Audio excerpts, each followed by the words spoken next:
Guys, Dawn here with BDR Creative Studios. Today I just want to do a real quick video on how I made the template that we use to make these little bowls with. Really easy once you get the hang of it. So you decide the size of your bowl, and for this template I had done an 8-inch circle. So we'll go ahead and make the circle 8 inches. There we go. I put it in the center. Oops, what happened there? 8. There we go. Put it in the center. The next thing we want to do is we want to create the little hole for sewing. So I make another little circle, and for my project, I wanted it to be 0.12. That size worked out for me for the materials that I was using. You can decide on that. You can go larger or smaller. I will tell you with the leather, I had gone smaller and I found it very difficult to pull the elastic that I used through.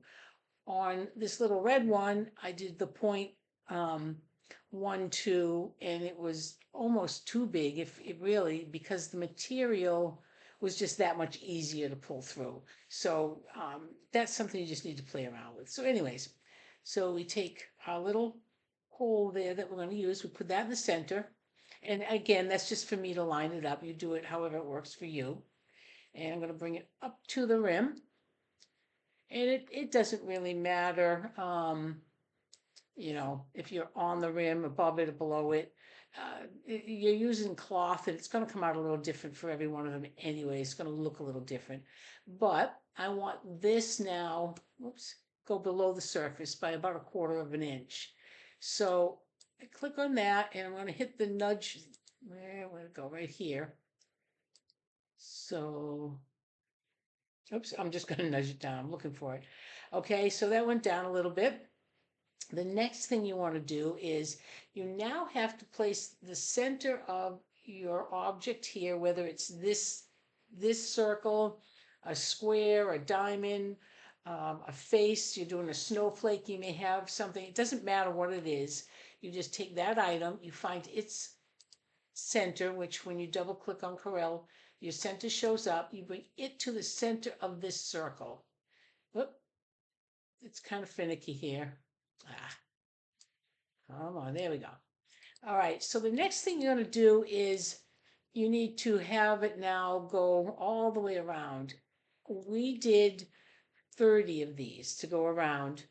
So what you want to do is with the circle, it's 360.